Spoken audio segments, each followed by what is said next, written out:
Lord God, I want to ask that you use your power and ability to let me know what you need me to speak unto the youth and unto the youth leaders. I want you to let me know what you want me to say to them and get through to them, Lord God, through your word, Lord God. I want to pray that I do right unto you, Lord God, in your name. Amen. Okay. I'm just going to jump right into it. Okay. The final words a person says before dying are the most significant.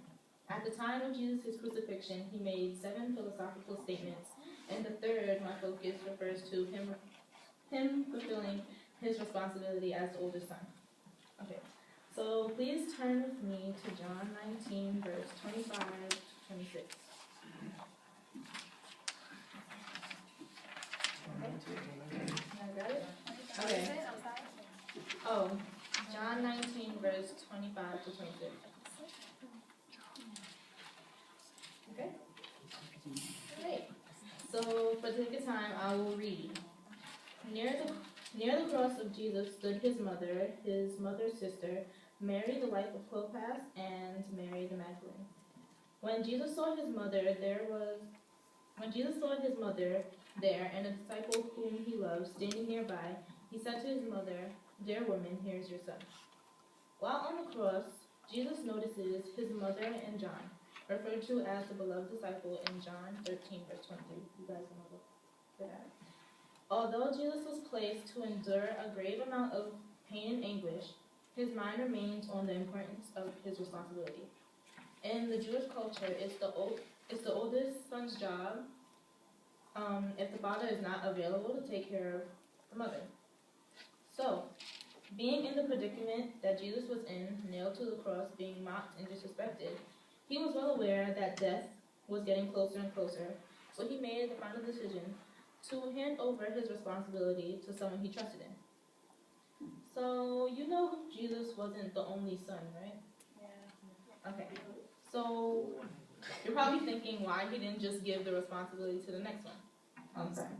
You're probably thinking why he didn't just give the responsibility to the next one. I am. Okay. At the time, the brothers weren't disciples. They didn't even believe in what Jesus said he was. So, when he says, "Dear woman, here is your son," and to the disciple, "Here is your mother," he's speaking to Mary, not Mary the Magdalene or Mary the wife of Clopas. He's speaking to Mary, his mother, and John, his beloved disciple. Okay. So, he's letting his mom know that this is your keeper. He will take my place and care for you. Alright.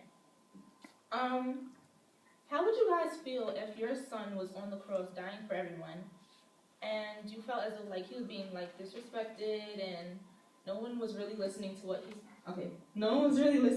he said? Like, to me, it was like, as a mother, wouldn't you feel as though, why does it have to be your son that has to go through all this pain and all this struggle? But even though Jesus was dying on the cross, he was concerned about his family. And he knew he had to appoint someone to take care of them, because he was going to be there. I'm sorry. Okay. Even while dying on the cross, Jesus was concerned about his family, and knew he had to appoint someone to take care of them. And this also goes back to the 6th commandment taken from Exodus 20, verse 12. And it says, I'm sorry, hold on.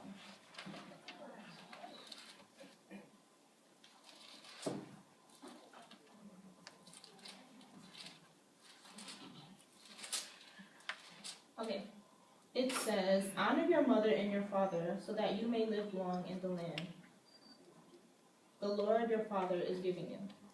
So when you do wrong to your parents or you don't listen to them, it's not the best thing to do, because you will not be blessed at the end of the day. So it's like, Jesus did the best he could to his mother by putting someone he really trusted in to take care of him, instead of just giving it to a brother that didn't even believe in what he was. So when you guys are rude to your parents or not listening or being disrespectful and rude, you know, you should think about it like, do you really think that God is going to accept this, or Jesus is really going to be happy with this? Some of the things he died on the cross for, why would you go against it and be rude to your parents?